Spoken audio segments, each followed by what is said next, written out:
Do that. Right, it's live. Okay, if I go down here, change the settings, public, publish. And there we go. So we should now be live. Yeah, we'll be live.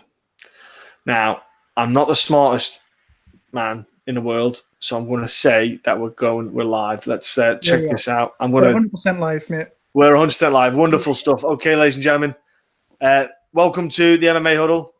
This is the first time of me doing a live broadcast, so forgive me for maybe ballsing this up. All right.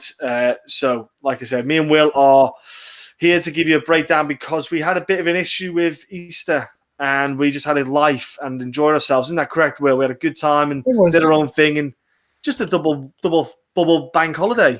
Yeah, pretty much. It's just we had a lot of stuff to, like I had stuff in my side. It wasn't even really family stuff, which sucked. It was kind of more work stuff that got in my way. But like I say, the way I work, this is my really only normal shift I get a week. Would actually finish at a normal time. So we thought we'd get something out just because we didn't want to leave a fight card and leave these kind of hanging. So we thought we'd come on here, do something quick. And I think we're planning talking a little bit of Cage Warriors because there is a big event down in Wales this week with a big title fight. Actually, the other guy I really like to kind of talk about is that KSW guy, that Saladin Parnasse, who they're talking about. He looks like he could be on his way to the UFC with a win this weekend. They're talking about that guy, and I think France might be making it legal for MMA. So yeah, and they just signed the female De Santos as well. They've just signed her. I watched her live in what was it called? UCM? Not Jack Mason's before it was taken over by Cage Warriors. I'm going to forget now. How bad's that? Not Bama, not UCMA. Not I know what you're on about, though. Yeah. Sorry, I'm terrible. Sorry, Jack. I feel awful. I watched the fight, Kerry Hughes, and that girl cracks. Like, she hit Kerry, and Kerry just did not want any of it. You could just see it. She just could not get into the game. That girl hit hard. So she's going to be a fun one in the UFC to look out for, ladies and gentlemen, when you do see her finally perform. So I might try and I've got her on Facebook. I met her after the event and stuff like that, so I'll probably try and get her on as well for her debut, so that'd be nice. But yeah, ladies and gentlemen, this is going to be a breakdown of the Fort Lauderdale, isn't it pronounced? Yeah, Fort Lauderdale card. We'll go over that quickly, and then as Will said, we'll do the bets, of course, before we go to the touch on the Cage Warriors bit. And obviously, the lines have changed all week. In fact, I won't lie, folks. I've been balls deep in work. I've not even had a chance to even look at bets, mate. I haven't got a clue. So I am relying on Will here to help me out. Let's go to the card, though, Will. Let's start off. I should have the card listing in the description below. I think I did that ahead, you see. I think I was smart enough to do it. So I believe the card starts with Colt McGee, Diego Lima. Now, I don't think there's going to be a lot of people in the crowd for this fight. Will, I'm going to let you try to break this down. But go ahead, bro. As well, Florida's not been actually a pretty good place for the UFC. Don't go to Florida all that much. For the no, they don't. Fans don't turn up. They've had events in big arenas where they've only sold like 5,000 tickets for like 10 to 12,000. Yeah, it's a weird place. Makes sense. You look at the gyms they've got in Florida. They've probably got the big gym in MMA at the minute with American Top Team. So and there's Hard Knocks, 365, and X Fusion, and so. It's weird, but hopefully they get a fair few people there. I doubt that will happen, but tough fight. Court McGee's come out and said that he's kind of set his ways for retirement. Diego Lima's coming off his biggest win in his UFC career. I think he's only second win. Big knockout. Did not see that coming at all. I like Court McGee. I'll pick Court McGee. I think he's more durable. I think that he's I just think he's got a bit more grit about him. He's a hard guy to finish. First of all, he's a hard guy to look good against. And Diego Lima too is not a great fighter by any stretch of the imagination, but he's got a fight he can win here. I just think that Court McGee is more durable for me, and he's kind of got a couple more paths to victory through his durability and just being the harder fighter. So I'll go Court McGee via a pretty close decision, maybe. Yeah, I'm going 2-1 in decision Court McGee as well. I just think Court McGee, he'll close the fight down and he'll get the grappling going and he'll just grind Lima down. Like, that is all it's going to be. It's going to be a grinding fight. I mean, that's all Court McGee is. We know, Court McGee, not ever going to light the world up. He's never going to sell pay-per-views. He's never going to be that guy. And he just grinded you down. He just broke you down. And if he couldn't break you down, you'd end up going to a decision with him. He is tough. Lima's not the best there is. Fraction of what his brother is. And I just think this one's a one for Court, just to really grind him out. I think first round Lima, a bit fresher, might be okay to get the first round. But then that grind in the end of the first round will catch up with him to the second and third, and then you'll get just a nice grapple fest from Court McGee here. So I'm with you, Will. I'm going decision Court McGee. Next up we have is Angela Hill and Jodie Esquibel. Angela Hill stepping in short notice for Jessica Penne was meant to fight, and then I think she stepped in. So her podcast partner has stepped in. Angela Hill, if I'm honest with you, I think Angela's a tougher fight for Jodie than Jessica is. Jodie has just never really got off in the UFC. Actually, let's be honest. I know she had a couple of the first Karolina Kowalkiewicz, that's a horrible fight. But I haven't really seen the kind of grappling that I've seen her do in Invicta. In Invicta, she was pretty good at getting girls down, getting on top, good top control. Her output isn't enough. I feel a little bit disappointed when I watch her in the UFC anyway, because I was kind of looking forward to seeing what she could do. But I think Angela Hill is the kind of girl, she doesn't want to be if you're facing Angela Hill, get her down, just get on top and just lay on top of her, ground and pound, try to get submission. That's your go-to with Angela Hill. That's what you want to do. But I think Jodie's going to try and keep it standing for a bit too long. And I think Angela's just going to use her striking. She's got a good output. I'm not saying she's a knockout artist, but she has got the volume. Kind of like Karolina Kowalkiewicz, where the numbers and the kind of volume kind of took a toll to get the decision win. And I think that's what's going to happen here. Myself, I think Angela Hill, numbers going to win. She's going to land more strikes. And I think Angela Hill walks away with a decision win here, Will. Unfortunately, I'm in the kind of same side there. But just bets. Angela Hill is minus 600. What? She's short notice as well. Yeah, it's crazy that she's that number. Considering she lost a month ago, considering our good friend Dan Levy, she was in Atlanta and she was there pretty much on vacation mode, drinking and having a good time, coming in here, I want to say 7 to 10 days notice it is. So she's not prepared for this fight in the slightest. So she's kind of going there and winging it. If I'm Jodie Esquibel and I see, what's her betting odds?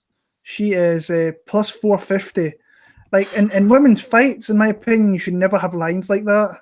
That's crazy numbers, isn't it? I think we learned from like the Ronda Rousey, Holly Holm fight that those lines, like she's a live fighter in my opinion, Jodie Esquibel. Don't think she's great. Don't think she's got a kind of skill set that's ever going to really win her fights in the UFC. But she's durable, and Angela Hill's not great. But I do think she's got more output. I think she fights a bit longer. She's probably a little bit quicker. She'll use her hands, use her kicks. I think this fight's going to be close. And I don't like if anybody wants to take a shot on Jodie Esquibel, I'm not against that at all. But I think just the volume, the output of Angela Hill will probably be the defining factor in the fight, and she'll probably end up winning through that. Nice. Bro, while we're here, ladies and gentlemen, I was going to ask Will, can you check on your phone if this is live? Because I'm not going to be daft. I just want to make sure before we go any further, because I am not 100% on this stuff. Doesn't matter if it's live, mate. We can just publish it after. We can publish it after. Yeah, it'll be fine. Yeah. I have to admit, folks, I'm dubious. John's not with this, but yeah, I think we'll be good. It'll be fine. If it's not, it doesn't matter. Jim Miller, next up, bro, against Jason Gonzalez. So interesting matchup. I thought I was surprised by the matchup, Will. But how do you see Mr. Jason Gonzalez doing? I just saw that there. Ooh. I thought we were live. There we go. Yeah, I think we're live. There we go. I've just seen it. When I was looking at this earlier on in the week, I thought this fight was actually going to be a lot closer than I thought. I actually think, Jim, as the week kind of goes on, like that's the thing with like we do our predictions because we do it usually on a Sunday, sometimes a Monday, and I predominantly do mine on a Monday. You've still got a whole fight week to kind of go through your thoughts a little bit, and like I said, I thought initially this fight was going to be closer. The more the weeks went on, and I've had the opportunity to watch snippets here and there, not too much because I've been busy with work and the aftermath of Easter and all that jazz. I actually think that Jim Miller's a pretty good chance of winning this fight. Now, he's at that point where he's definitely, you look at the people he's been facing, he fought Cory, Pettis, and he's kind of come down those levels. Alex White, who he absolutely wiped the floor with. He should wipe the floor with Jason Gonzalez. He really should. Because in his heyday, he wouldn't even sniffed at Jason Gonzalez. He wouldn't have ever been in the reckoning for a fight with Jim Miller. Jim's tough. He's come through that disease and Lyme disease. Illness that he had. I just think he's a better fighter. Gonzalez brings nothing really to the table that Jim Miller's never seen before. But I think his durability is going. I think like I say, as the weeks went on, I get more and more confident in Jim Miller to the point where I'm thinking about a bet, but I'm kind of iffy with it. But I'll pick Jim Miller. I think if he was to get him to the ground, he could actually. He's very nasty and very dangerous down there, and he's crafty. Even if he doesn't get the submission, he gets position, and he can keep position as well. So I'll go Jim Miller. Maybe a late sub, actually, 3rd round sub. Jim Miller is a monster on the ground, like black belt, legit, absolute ninja. And he's got some good ground and pound. It's quite underrated. I'm with you. I'm with Jim Miller all the way. I just think the level as well that Gonzalez has competed against, that he's had wins against, is not near enough the kind of level you need to go. If you beat Gillespie, and kudos, fair enough, I understand him fighting Jim Miller, but the fact that he wasn't able to get past, there's a level where Gonzalez is, and I think Jim Miller's still high level. You know, like you said, I think when he came back from that line, like after the illness, he said, look, I'm all clear now. He looks like a man possessed almost. You know, it looked like he was making up for lost time, the losses. Because I was with you. Well, remember, we were like, dude needs to retire. He just kind of dropped off. And no one knew the extent of what the injury was doing to him or how the illness was affecting him. And I think it caught us all off guard because I was like, Jim Miller was around the top 10 forever. And, you know, he was always just shy of a title fight here and there. And it was like, that dude's just a monster. And I don't think he's lost it. I simply think it was just that illness. And I think Gonzalez going to rough night. I think Jim Miller should absolutely take this home all day long. So I'm going to Jim Miller as well, bro. I think submission as well. I'm going even 1st or 2nd round. Might get a sneaky guillotine if Gonzalez is dumb enough to go for a takedown. But I'm going to go Mr. Jim Miller because he's an absolute savage. And, you know, he's one of my favorite fighters. If I look at it in all the time, I think he's got to be up there. He's just he always game. He was always up for it. It's a great fighter. And next up is another guy stepping in. So Gilbert Burns got a replacement, Mike Davies. Mike fought on the Contender Series. I want to say he lost. My memory's... He did. I did all the research last week, and you know what? I've kind of said... Yeah, he did lose, didn't he? Yeah. Yeah. Great fight with Sadiq Youssef. Yeah. For me, I feel him... Like Mike Davies, he's doing the right thing, signing up, stepping up, you know, short notice, taking advantage, get your foot in the door. I don't think he's going to go too well against Gilbert. I think Gilbert's going to come at him aggressive, as Gilbert does, with not the most polished striking, but he throws everything. Because Gilbert's one of them guys. He's an absolute ninja on the ground, so he throws everything when he strikes because he doesn't fear getting taken down. He almost invites you to take him down with his striking because he's thinking, I'm good on my back as much as I am on top. I'm going Gilbert here, mate. I'll be short and sweet. I think for me, Mike doesn't have as much output as I'd like. I think he'd be silly to go for the takedowns and get the fight to the mat, if I'm honest again, because of the threat that Gilbert can offer on the ground. Like, Mike's nowhere near that level of jiu-jitsu. I don't care about your ground and pound. Gilbert's a nightmare, you know, if he gets hold of you. And Gilbert's, you know, his striking is getting better. You know, with Henry Fanati, it is slowly getting better as time goes by. And he is starting to have a bit better conditioning, whereas you remember yourself, Will, a few fights back, he would gas pretty quick because he was throwing all these over-exuberant shots and missing, and he just, 2nd, 3rd round, it would start to catch up with him. But I'm going Gilbert here, mate. I just think short notice for Mike stepping in. It's a deep waters, and he's going to get drowned. Yeah, I like Mike Davis a lot, actually. I think he's going to be a good fighter, but sometimes you just get thrown to the wolves, and you take the opportunity when it comes to you. like kind of like that Armin Sarukian. I think he's going to be a top 15 guy in division. I don't know what lightweight but he got thrown to the wolves against Islam Makhachev. That's a tough fight, and it's the same with. He was a monster in that fight, though. He was that Sarukian's a great fighter. I really do. I think he he's is. Yeah, bright future. Mike Davis is good, but this is just too much too soon. We talk about ground games now. I think he's a purple belt or a brown belt under Marcelo Garcia. So he's a really good. He works under a really good guy there. But this is Gilbert Burns. This is a guy that's won World Jiu-Jitsu Championships. There's levels above there, and like you said, he's putting his hands together. Everything seems to be coming together for him. Looks like a fight that you would think he would win. Would it surprise me if Mike Davis was to maybe catch him with something? Not super entirely. I don't think. I think that he's got an opportunity, but I think just too short notice. I think that everything's kind of stacking on Burns' side a little bit. I've always been a big fan of Gilbert Burns, way before he came into UFC through his jiu-jitsu, and he's been in the UFC. How long has he been in the UFC for? 5 years. Now. Yeah. He's been around a bit now, and he's finally starting to put all together. I'll go Gilbert Burns. I think he gets it to the ground, and then you'll start seeing where these levels come, and he will win via submission, in my opinion. Yeah, he is slowly getting it together. I know it sounds like 5 years. Oh my gosh, how have we not got it in that time? But yeah, he just came in pretty early because of his grappling was so supreme. He could get away with it, and he is adding, and he's getting better, like you say. But next up, we have Carla Esparza again getting another replacement.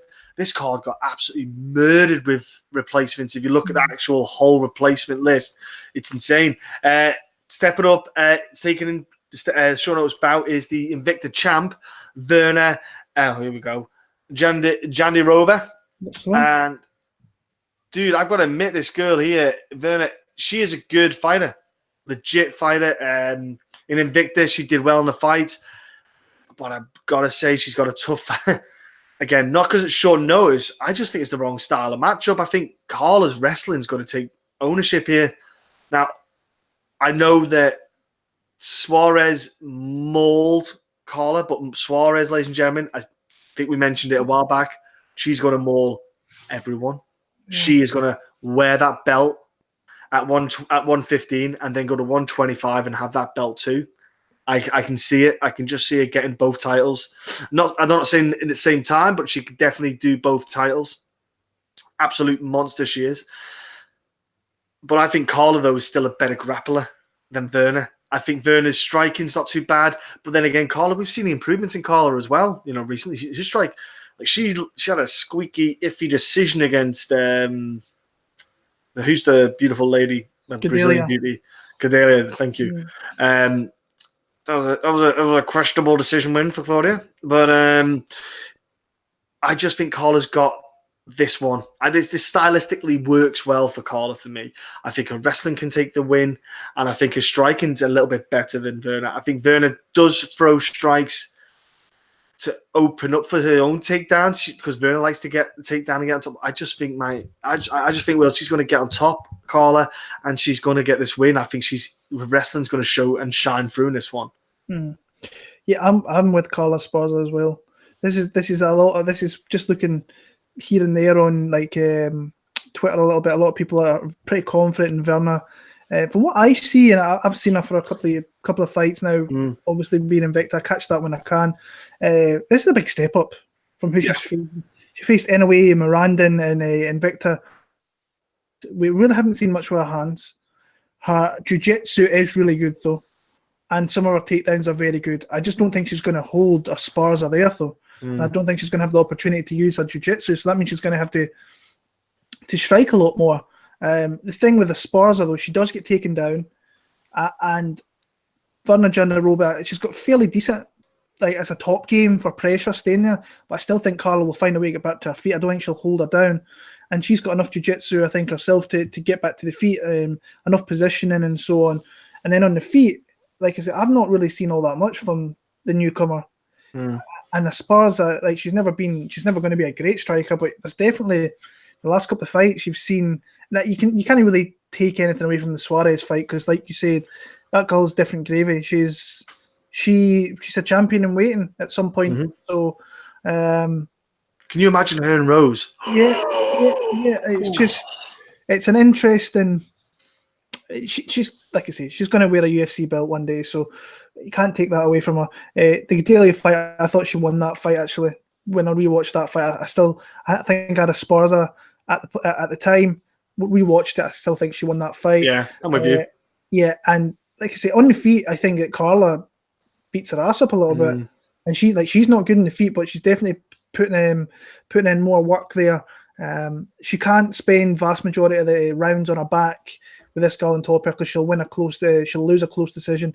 But I myself think she will win a close decision.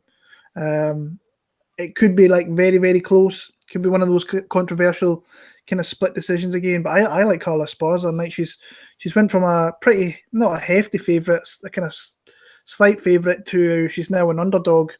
So she's plus 105. She was plus 110.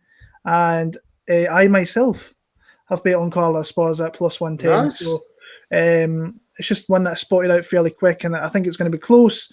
I like the experience and just the experience of Esparza and our game to maybe stop what Jandiroba's good at. So I'll go the former UFC champion for the W. Yeah, crazy that. She was a former champ. Yeah. Mental. Like she almost, but then again, look at Nico. Yeah.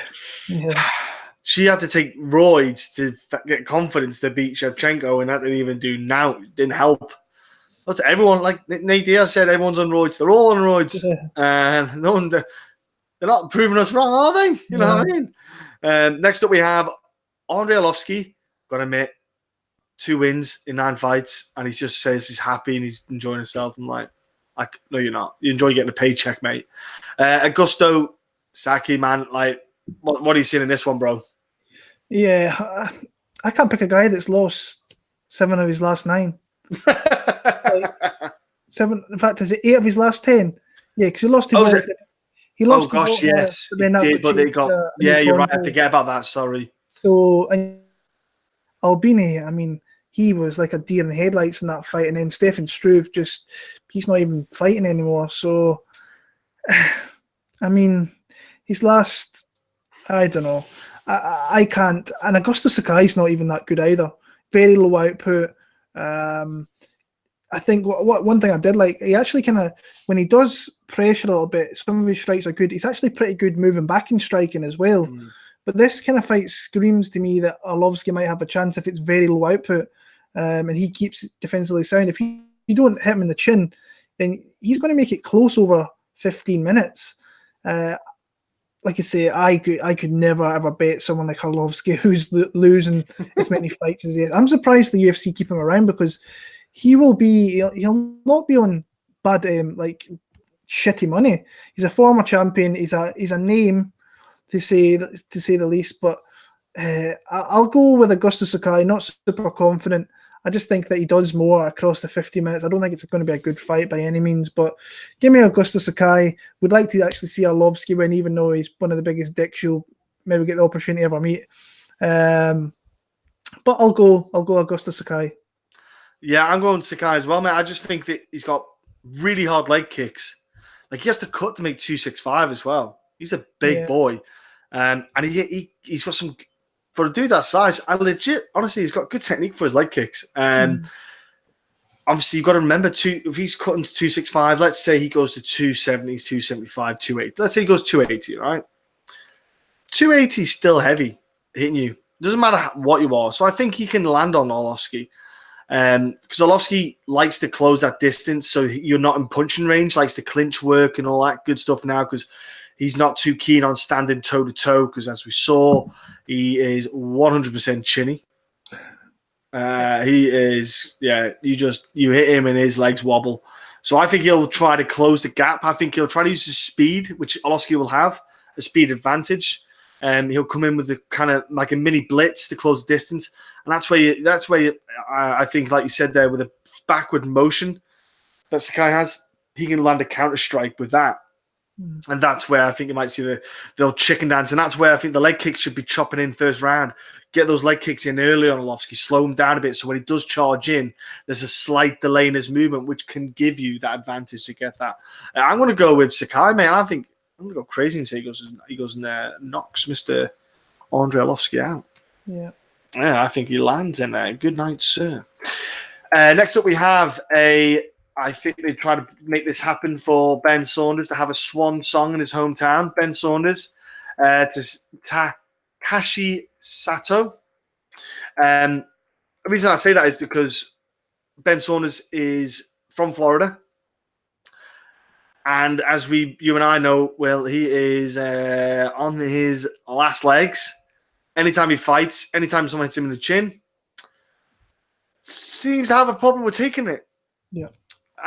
He just gets starched all the time. But he's fighting a newcomer in Takashi, who in his own right is not a bad fighter. He's fought in Pancrase, which they've not got bad fighters in that promotion. What can I say about Takashi? He's been hit and wobbled himself. Yeah. So I feel like and he's not got no head movement. So he's there to hit on a straight shot. He's there to be hit.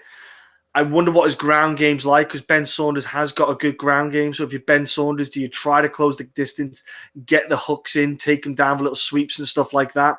That's me. If I'm Ben Saunders, forget trying to do a big hoorah on this is his last fight. Guarantee you, I bet you he retires after this, right? No matter what happens. I'm Ben Saunders, close him down, get him down, submit him. That is my go-to goal. But I just can't trust Ben Saunders, man. I just feel awkward betting on him or even picking him. Yeah. He's just so unreliable with that chin. He ain't got one. I'm going to go crazy. I want to go and pick the newbie to spoil the Swan Song party. The only reason the kid's brought in is to give Ben Saunders a chance of getting a goodbye hurrah. I'm going to pick Sato. I'm going to pick Sato, mate. I'm 100% picking him, mate. I don't know why he feel himself, but I'm going Sato. I think he'll just be, tough and durable and just land a couple of strikes on Ben. I'm going crazy like that. Yeah, I'm not going to pick Ben Saunders. Fuck that. No, I'm not. But what thing is, he doesn't even. People go on about his ground game, but he really doesn't offer much on the ground either. He's kind of one of these guys that he's very flexible and he can get out of positions and he can throw his legs up, but he's very low output, very chinny, gets hit a lot, and this is his last fight in the UFC. If he doesn't win this fight, he won't be around the UFC without a doubt. I think I bet him when he beat Jake Ellenberger, and that's the spot that you have to pick him in against the guy who other guys are done. This Takashi Sato's not done. There is some flaws. I don't ever think he's going to be a ranked fighter. I don't think he's ever going to be a big name. But what he does have, I think his grappling's really good. He's got some unbelievable judo throws against the cage. Doesn't throw many combination strikes, but it's got a nice jab. But he gets hit a lot as well. And the 2 times that he's been beaten, he's been knocked out. So his chin's a little bit susceptible. But we're not sure how that's going to be. But I think his biggest attributes is ground and pound, actually. So for me, I think he's going to kind of work to get to the clinch, especially up against the cage, get one of those throws. And I think from there, he's going to knock out Ben Saunders with some big ground and pound. But like I say, he does get hit a lot. And he might fall into the guard of Ben Saunders. That's my only big worry. But I like Sato in this one. Like I say, a lot of work to do. Gets hit a lot. Doesn't really throw all that much, but he has got some good grappling and he's got some very, very good ground and pound. I'll pick him. Like I say, I'm not really picking Ben Saunders to win many UFC fights these days. So I'll go to Takashi Sato via TKO. Nice. Okay, next up we have exciting talent. Roosevelt Roberts against Thomas Gifford. Yeah. Well, I've got to say it's a fun fight. This one actually, it's a good one. Yeah. Roosevelt Roberts is going to be good. I think the jury's still out on myself, but they're doing the right kind of thing with him. I was actually impressed with his win over Horcher. Not that Horcher's great, but he's been around a long time. He's a veteran. He's seen a lot of these young kids. He went out there, stayed very calm, very collected. Was just picking his shots and just waiting for the opportunity. When he got too aggressive, the guy's obviously got these sneaky arms that he puts in submissions, and he's lifted him and he's like sideways against the cage, And he's like, you have to tap out from when you get in positions like that. You don't really survive them all too much. And that was nice. It was really, really nice work from their clean work. This newcomer, Thomas Gifford, when I watched him, I wasn't overly impressed. I think he was a Golden Gloves champion at one point. But I've seen he gets hit a lot. I've seen him get taken down. I've seen him being put on his back. But he's went out there. He's kind of won his fights in the regional scene. He's kind of paid his dues. He's coming in here short notice. And like he's got a little bit of power. It's his volume. I think that kind of he does throw a lot of volume, which maybe wins him a majority of his fights. Likes to attack the body, but he is willing to stay kind of in the pocket and throw down. But I don't think Roberts is that type of fighter that'll engage in that. I think he'll fight smart. I think he will see that he's got strengths on the ground that this guy hasn't. But be careful when going for takedowns, because Gifford has some guillotine chokes, a nasty guillotine choke. I've seen that before where people have tried to take him down, went straight into the guillotine, and they've tapped out. But for me, I think Roosevelt Roberts is just... I think he'll be competitive, but I just think that Roberts is far better in many of the aspects there. I think Gifford has to keep it in the feet, but I think Roberts will take him to the ground and eventually get a submission. So I'll go Roosevelt Roberts for a submission. Roberts got to be careful because Thomas has got a legit guillotine game. Yeah, like he beat Treodkin twice with the same submission, both within like a minute of each fight. Yeah, it's like, dude, how do you not learn from the first time of fighting that dude what you're not meant to do? And he got caught with the same submission. It's like, God damn it, man. I know what you mean. Where like Thomas hasn't got zero head movement, which is weird for Golden Gloves. I'd expect him to have a bit better head movement. I don't know, maybe because it throws him off because he's got the take into context distribution of weight on his feet. So maybe it's a bit more awkward for him with boxing. You can be heavy footed. So he's trying to figure out the balance of being light footed with the wrestling kind of threat and aspect and leg kicks as well. Both of them are kind of they're quite long dudes for this, for the weight class. They're quite long guys. So it's going to be interesting to see how these stylistically try to counter each other, because they probably don't come against each other like stylistic bodies that often. These are tall guys for this weight class. Roberts, though, yeah, I just think he's a bit crisper on the striking for MMA style striking, definitely. Very calm. And I think it's going to be standing quite a lot. I think Thomas might want to get a takedown, but I think Roberts should be able to defend it. So I haven't seen great takedowns from Thomas. I think it's going to, for me, I can see it maybe standing for quite a lot of the fight and a bit of cage work. But I'm going to go Roberts for a decision. I think he just land a bit better on the striking on Thomas. But it's a good fight for Roberts. Like you said, Will, there is a nice steady build for him. And that's what you need. They're not like doing, they've got a good guy. Thomas is not a bum. He's a newbie, but he's not a bum. He's not a can. Like, Thomas is legit, like you said, he's done his work on the regional scene. So I'm going Roberts' decision. Next up is a bit of a boring fight, though, Will. I might have a nap during this one. Some bum called John Lineker against another bum, Cory Sandhagen. Pillow punchers, as I like to call them. This is a disgustingly good fight, isn't it? I think everyone was two things. Uber excited that the match was made up, and secondly, freaking out that one of them would get injured. Yeah. That was that's all I cared about. I was like, they were supposed to fight in January, and they got fucking, of course it got next. So I was just thinking, please, no one slip on a bar of soap out the shower. No one do any raw. No one do nothing stupid happen. Just wrap yourself in bubble wrap and just get to the fight. I just want to see you two fight. Man, Cory's a good striker. He's beautiful combinations, mixes them up well. I like the fact that he does rip the body as much as he does go for the head. He has a great collection of combinations. It's not go-tos. He's fighting John Lineker, though, who hits like a heavyweight. Like, it's crazy, though, how John Lineker can throw that hard for that long. Like, I know he's 135, but even still throwing 100% on everything pretty much is what he does. And he's still good at in the third round to just keep going at that 100%. I think if you're Cory, you want to try and be as much as, I would phrase that, you want to be about 99% like TJ Dillashaw, minus the 1% EPO. And I mean stylistic for the fight. You want to create the angles. You cannot stand in, I don't care who you are in the 135 division, you cannot stand in front of John Lineker. You have to cut angles.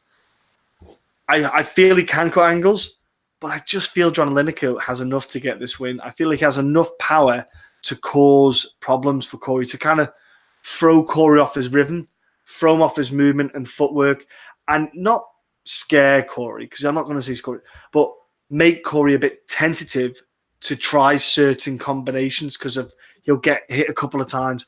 Because John Lineker, he just changes people's dimensions. You know, you just go, you know, from your simple 2D to the freaking Matrix when you get hit by him. People just go, what is going on? They just don't like it. No one likes getting hit by him. I'm going to pick I'm going to pick Lineker decision. I've been to and fro with this all week to do my nutting. I was flipping a coin on Sunday, and I was still flipping a coin now, but I'm going to squeaky decision Lineker. But god damn it, Cory, if he just sticks to the game plan, like angles, combos, he can get the decision. I don't think Cory can put John away, but I think it'll be a great fight, this one. Yeah, this is a great fight. This is one that, when I first heard they were putting this together, instantly caught my attention, because when you watch Cory Sandhagen and what you've seen of him so far, it's been all action, heart, grit, determination. The kid's got a lot of talent, got a lot of good physical attributes as well. But then you've got a guy who's just there, and it takes one little thing, and that guy's going to be all over you, and before you know it, you're knocked out, or he's there, head low, and he's just swinging. And I think that Sandhagen might just start to stand with him and start trading with him, and I don't think that's the best idea with this guy. I know there's a massive kind of height disparity in this fight. It doesn't matter where John Lineker hits you. He could hit you up top, he could hit you in the body. He will shut you down if you give him the opportunity to throw those shots. You've seen it. Francis Ngannou wouldn't even go toe-to-toe with John Lineker. Yeah. He could hit Ngannou in the knee, and probably Ngannou would go down. So it's a really good fight. I'm interested to see how Sandhagen plays it, because I think you have to do what TJ Dillashaw did, and that was trade. You have to trade with him, but you've also got to mix up and get takedowns. And you might have that kind of leverage being that high that you might be able to get takedowns on them and win rounds through that. But his eagerness to engage kind of scares me in this one. He did it with Alcantara, and Alcantara popped him straight in the chin and he dropped him. And he was lucky he came out with that. How he didn't finish him. Oh, yeah. How did Alcantara? Yeah. Just he was lucky he came out with that. He really was. He was caught in a deep arm bar. Yeah. The kid stayed calm, though. He stayed really calm. Yeah. Waited for Alcantara's grip to kind of loosen, or just the position he had the arm, and then he popped up, and then he absolutely destroyed him. But then he, when he was supposed to face Lineker, Lineker pulled out. This young Bautista guy came in, who I think will end up being good, but that's a massive jump going from that kid. Even Alcantara, he's like on the descent, has been probably since the Brad Pickett fight when he won in Manchester, where he looked phenomenal. With a phenomenal arm, great armbar. Beautiful. Oh. That's what I'm saying. He caught. I don't know how he could catch someone like in an armbar like that, but not finish the Sandhagen one. Maybe that's I know he could have transferred to the triangle as well. I was like, you have an armbar slash almost transition to a triangle. You could have got a mounted triangle and rain elbows down. Just got cocksure and just lay there. Yeah. Like I think he gassed badly. He gassed badly as well. Crazy, wasn't it? But like I say, I think he has to mix it up. I don't think he can just stand there and bang with John Lineker or fight distance, because John's going to cut off angles and he's going to start throwing, and it takes one shot with this guy. I like Sandhagen a lot. I'm picking John Lineker though. But it's an interesting style matchup. We'll see where Sandhagen is. If he comes in here and fights a good fight against Lineker, then he's a legit guy, because not many people in that division will want to fight that guy, because I think he can knock out anybody.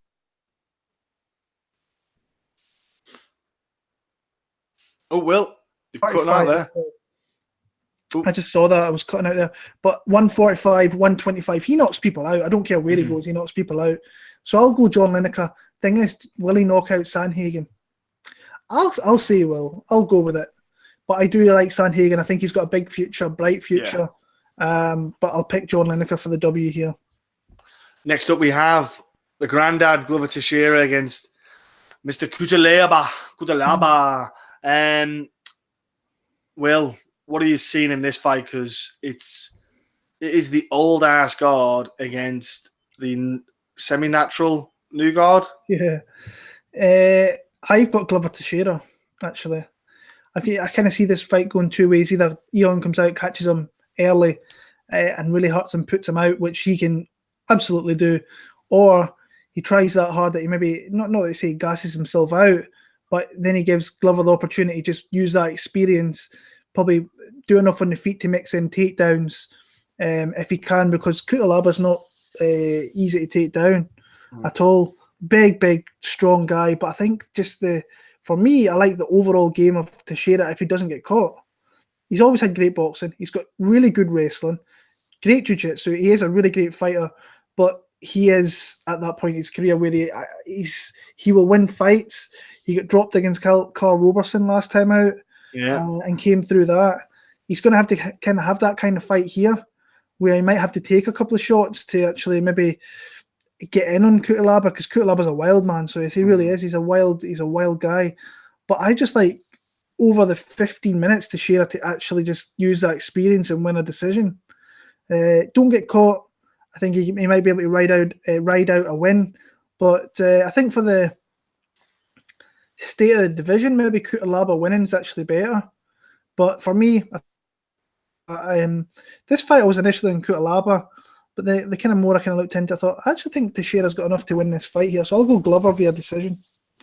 Yeah, but especially like the Antigulov fight where you just saw not Cutelaba didn't win it. It was more Antigulov lost it because he just gassed him. He gassed himself out. Just made it too obvious what his game plan was, and just went to the same, drain the well. And if he just did a bit different, because he was getting, like you say, he was getting Cutelaba down, and he wasn't liking it. Glover, though, when he's on top, is a different animal. Yeah. Like he is a grappler who's an absolute nasty man. Beautiful transitions Glover has. Like he slips in from like half guard to mount and all sorts really nicely. He is a world-class black belt. Nasty guy.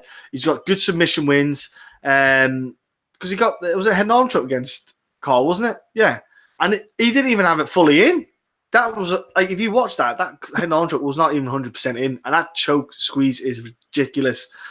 Like I think he might do something similar here again. I think he will do the dance with Cutelaba at the first round, exchanges, second round maybe get it down and just start to use that ridiculous grappling experience and knowledge that he has that Cutelaba doesn't have yet. There's no way that they're on the same level, and I think I'm going for a sneaky second round win for Glover. I think just let Cutelaba miss for the first round, get that blood pumping into that muscle, because he's very, very heavy set muscle wise. Of course, in that weight, when you get to 205, you're not going to be fat, you're not going to be skinny, but Cutelaba is very, very low body fat and a lot of muscle, and so a lot of oxygen is supplied to that muscle group. So I'm going to go Glover's submission second round, man. I think he's he's a bit smarter than some of these fighters. He's not a wild man. He didn't get to that age fighting like a crazy man, just swinging. So I'm going to go with the wise man, the old man. But he is, like you say, Will, gosh, that dude has not got many left in him. I think I would not be shocked if he has one more down in Brazil on a pay-per-view card or something and says, see you later, I'm out. Yeah. And if you look at his record as well, Will, he's got, he's up there for the most, he's in the top 3 or 4 for the most wins in heavyweight division and all this jazz. And so his best bro, Chuck Liddell, them two are right up there for crazy amount of finishes and all sorts. So he's earned his stripes in his small time he had in the UFC, considering he only really loses to good fighters as well. He's not lost. Yeah. I mean, John Jones. Yeah, and John Jones is just the GOAT. Phil Davis. Anthony Johnson. Wasn't it? Rumble, Gustafsson, Corey Anderson. All top five. Yeah, good fighters. He's beat the guys he's supposed to beat. So your Sakinovs, Robersons, Cummins, St. Preux. So this to me just screams one of those fighters that ends, but I could ultimately see him get knocked out as well. So it's one of those fights. You might look good with a prediction, you might look really bad as well because you get knocked out in the first 30 seconds. So but who knows? That's the beautiful thing about the fight game, innit? Next up, we have the Brazilian Cowboy versus Mike Perry. A wild battle that's been set. Now, Mike Perry, though, got married to his ex-girlfriend, now girlfriend, fiance. What? I don't know. I tend to not follow too much on the gossip or news on that side of things of MMA because it's absolute tosh and clickbait crap, and like the new Street Fighter film with Sage Northcutt. I tweeted about it and I meant it. It looks like it's been done on someone's phone and edited on a shitty app. It looks dog shit. And you've got Kylie Minogue's bottom on there to enjoy. Anyway, I feel like with Mike Perry, there's a lot outside as much as there is going down inside of MMA. And I always think, for me, Cowboy, Brazilian Cowboy, I think he's got more in his arsenal to beat Mike Perry. I think he can bang on the feet, but he's got the takedowns and he's got the grappling. And I think if you're a smart man, it's exactly what you do with Mike Perry. Just get him down to the ground. Let him come at you. Let him throw his big hands, his heavy throw and heavy punches. Bait him into it, throw some punches and throw some kicks. Get him to bite that dangling carrot. Draw him in, shoot down under, get that takedown. And we've seen Oliveira on the ground. He's good. He is good on the ground. He's got good movement. He's got good ground and pound. He's got submissions a lot. I'm going to go with Oliveira for submission, man. I think he can get Mike Perry down, and I think he can cause some problems. I just think the pair of them, though, are the kind of same level in that division where I don't see the pair of them ever getting top 5. But then, in fact, no, I'll phrase that. I don't see them ever getting top 10, the pair of them. But I think they're always going to be kind of middle range welterweights. Yeah. This is one of those fights, like, I really like Oliveira as a fighter. I love his aggressiveness. He's one of those guys that's tough to fight because I think he's got natural power. And he's naturally kind of awkward as well to face. But I think he's got quit in him as well. You've seen that a couple of times where he's quit. There's some questionable times where he questions himself. And you're not going to get that with Mike Perry. But what you're going to get with Mike Perry is shitty fight IQ and not having a second game plan to go if your original game plan's not working. So Mike Perry, like, guy's super dangerous. You've seen some of his knockouts in the UFC. He's like vicious as anything. But that Cowboy fight, for Adam, he had an opportunity to get back to his feet, and he initiated the takedown again, and that was just his demise from there. So that tells you everything with Mike Perry. And Oliveira definitely has the grappling chops here where he could take Perry down and submit him and beat his ass on the ground. And that's how I kind of think this fight's going to go. But Oliveira might be the type of fighter that wants to maybe try and make a fight out of this and maybe gives Perry the opportunity in the feet, which would be silly. So I think he needs to clinch up. I think he's stronger. Is he stronger? Well, Perry's a strong dude. Let's put that out there. He's a very, very strong dude. But like I say, I think Cowboy Oliveira's got that natural kind of strength in him where he can start ragdolling guys a little bit, and I think he could ragdoll someone like Perry. I think if he gets a takedown, I think he subs him or beats him up with ground and pound. I think he could be one of those guys. He's literally riding on his back and just beating Mike Perry up, and Perry hasn't got a clue what to do. I'm going to pick Alex Oliveira. I was looking at his Instagram there that Mike Perry's been doing this camp in Florida, so he's got a home gig here. But we've seen far too many times, in my opinion, that his fight IQ is not great. And I think someone as kind of awkward as Alex Oliveira will just be a wee bit too much for him. So I'll go Cowboy, maybe via a submission at some point in the fight. Nice, bro. Next up we have is the wife beater against Dmitrii Smoliakov, who's been signed back again just to try and give the wife beater a win. even though Dmitrii's pretty pants himself. Will, what's your thoughts on this? Yeah, Greg Hardy's probably going to win. But he's still very inexperienced. He showed that last time out. He was definitely things anyway. Don't really want to talk about this too much. The only thing I'll say about Greg Hardy is that tonight's the NFL draft.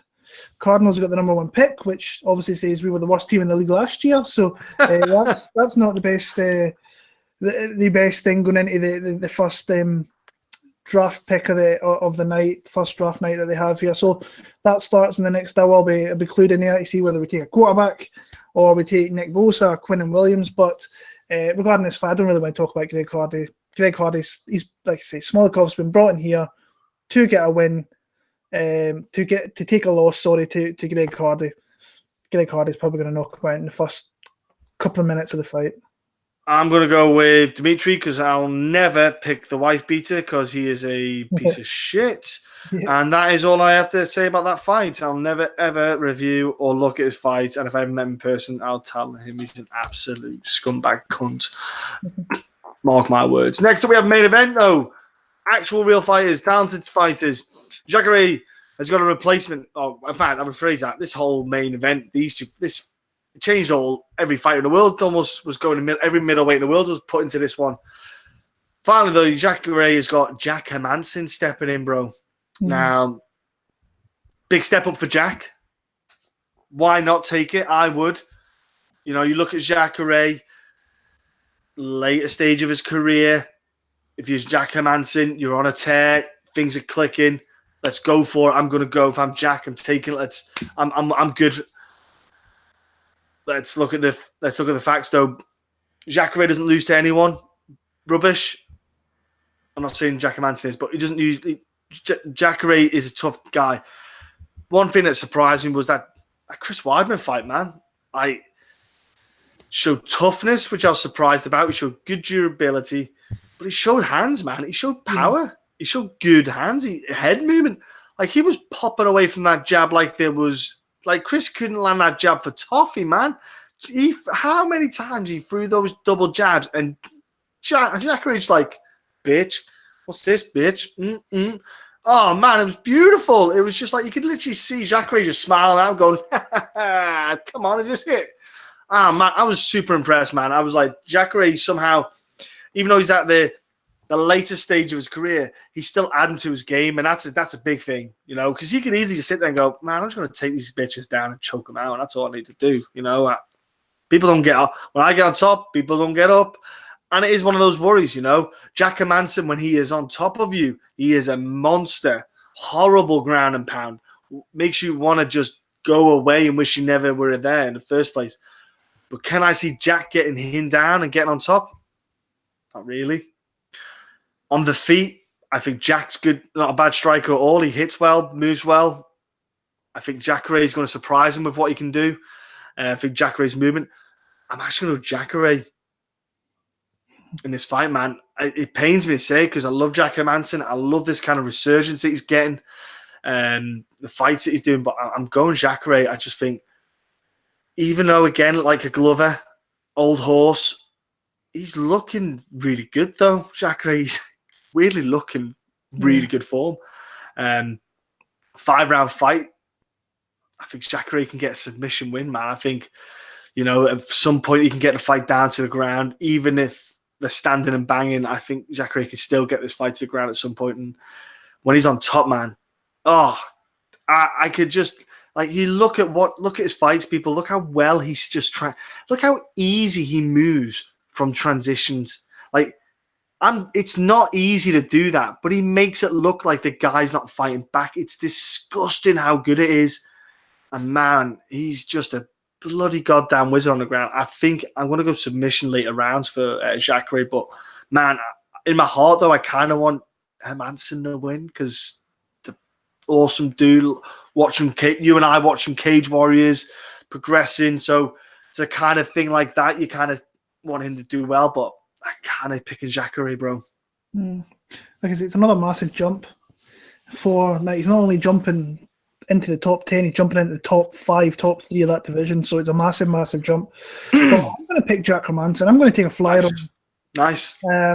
I love Jacare. You cannot not love Jacare. I just think I love his full MMA game. Actually, I think people worry so much about his takedowns and his jiu-jitsu. Well, more his jiu-jitsu, that they forget about his hands. And he showed against Chris Weidman. The guy's got some massive power. Late in fights as well. Derek Brunson, head kick, knockout, pretty much. Yeah. So the guy's dangerous in every facet of the game. When you look at Jack Hermansson, like I say, we've been watching Jack for God knows how long, coming up through Cage Warriors and the European scene, and really nice to see him win some big fights. Got a co-main event slot against David Branch and absolutely blew past him. Ragdolled him, threw him to the floor. When Dave Branch tried to get back to his feet, caught him in that guillotine, and you can tell that guy's got some serious skill with his jiu-jitsu as well, because Dave Branch had the hands on the mat, and he's like, he knew he couldn't get out. He knew he was done. And he's going to catch out guys, like certain guys with submissions that they don't expect from Hermansson. Are you going to catch out someone like Jacare with that? I doubt it. Jacare's been in every public position imaginable a million times over. And then him on top's just the scariest thing in that division. But a couple of things in this fight. I don't think Jacare really wants this fight. He had Yoel Romero. He wanted that fight. He had some payback in that fight from the previous one there, where he thought he won. And it would have been a fun fight again to see them two go again. Yeah, it would have been a virtual unknown probably to him coming in here, and he's coming out and saying, yes, the UFC have guaranteed me a title shot with this, and I'm like, dude, they're going to make Israel against fucking Rob. They're not going to. That's a massive fight for the market down under. Like, that's going to be a stadium fight. Dana doesn't promise shit. Yeah. He doesn't do any of that. He promised himself a bonus, and that's about it. He doesn't promise anyone anything. He's like, not getting anything. No. I'd be surprised if I seen Jacare fight Rob Whittaker and Israel Adesanya before they fight each other. I'd be really super surprised. And I think he might underestimate Jack a little bit. I think he might. I've just got that feeling. But then, like you say, it's a massive jump from what Jack's faced before into an elite champion, elite guy. But I'm going to take a shot on Jack Hermansson. Hopefully he brings it home. But it's a tough fight. It's a really tough spot for him to be in.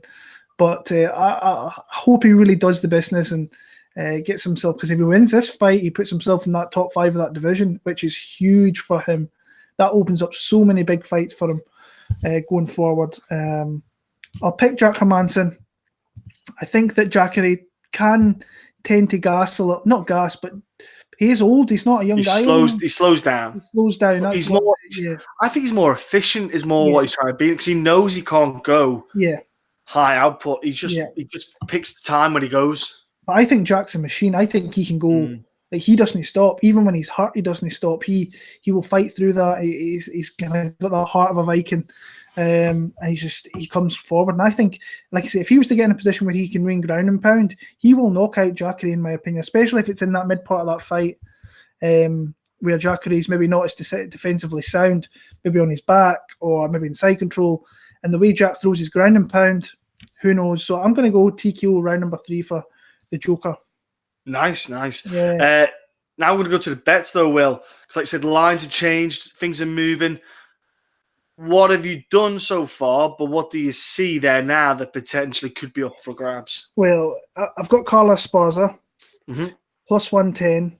Nice. I've kind of struggled with this card a little bit, to be honest with you, but as the weeks went on, there's Cage Warriors, obviously. There's Bellator. So there's opportunity there to throw different people in parlays, which I like. Yeah. We just need some lines on the Bellator and Cage Warriors fight to see where I'm going to be at for that. I might use Alex Oliveira in a parlay with maybe someone from Cage Warriors or Bellator. There is Alex Oliveira maybe with who was the person I was looking at? Maybe Gilbert Burns. I don't know what that price would come to, maybe plus 110, plus 120 in that region there. So John Lineker, I want to bet John Lineker. I'm pretty confident he can get it done. So yeah, there is spots. There's definitely spots there. Jack Hermansson, if he could hit, he's plus 180 at the minute. If he could hit plus 200, I think I might take a little stab on him there. Because like I say, if I'm picking underdogs to win, I should really be having a look at trying to bet them as well. So it's a good card. It's a good weekend for maybe doing parlays from different events, which I always like doing. I had a good success with that last year with Cage Warriors and KSW and so on and so on. But as of right now, I've just got the one play, and that's Carla Esparza. But I think this is, like I said, a good chance to maybe take someone from KSW, take someone from Cage Warrior, someone from the UFC, put them together, see if you can get yourself a decent number. But yeah, as of right now, I've just got the one play, and that's Carla Esparza. Yeah, I got ACA as well going on this weekend too. Yeah. So it's quite a lot of fights on. There's a busy weekend for the brawl inside. Everyone's had their chocolate Easter eggs, and now they're all just wanting to scrap. Yeah. Like we said, they're Cage Warriors, man. Cage Warriors 104 going down. Good fight card. Yeah. Tom Watson returning against Aaron Khalid, who I've interviewed. I interviewed Aaron if you click the link. Tom Watson going back down to welterweight, been in the kind of, I don't know, lost in space and time for the past 4 years or whatever it is. He's not done anything. Curious, maybe it's just scratching an itch. Just want to come back, scratch that itch, see what's going down. Be interesting to see how he performs, because Aaron's no joke. He's no slouch. He's only lost twice to Cage Warriors, both times decision to Ross Houston, the champ. Yeah. And the second time was a short notice fight he stepped in to do against Ross as well. So that's a tough one for him. You've also got Mason Jones against Donovan Desmay. We love that.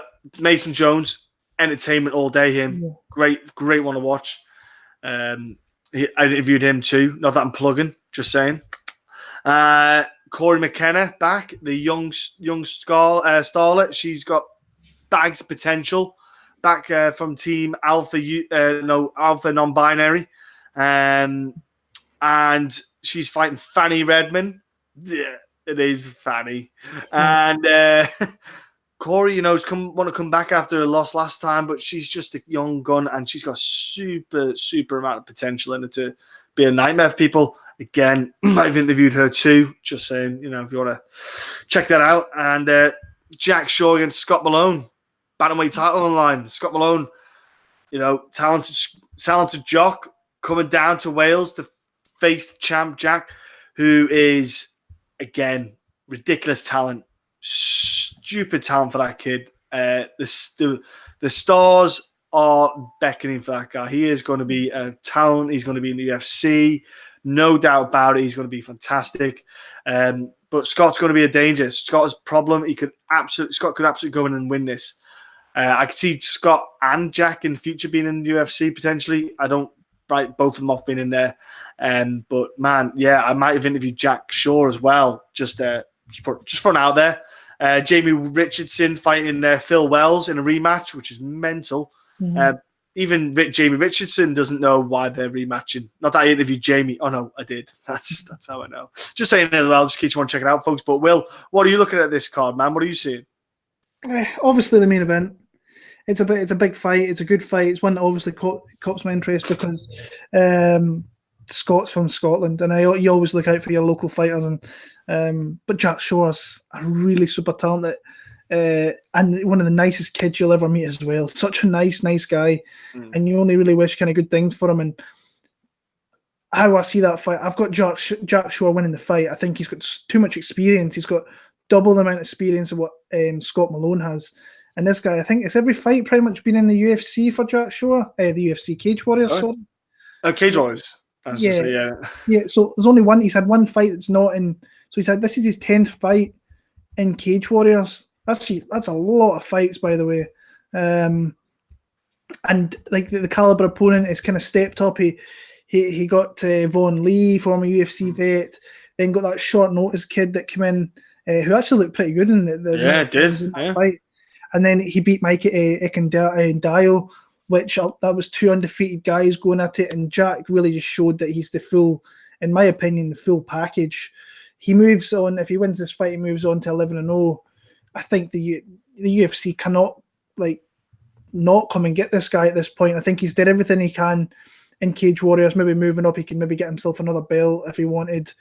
But he's there to be in the UFC now. I just think he's got too much experience for Scott Malone right now. But Malone's dangerous, and he's beat some good guys himself. So looking forward to that. Mason Jones is just an absolute banger. But that boy's got crazy potential as well.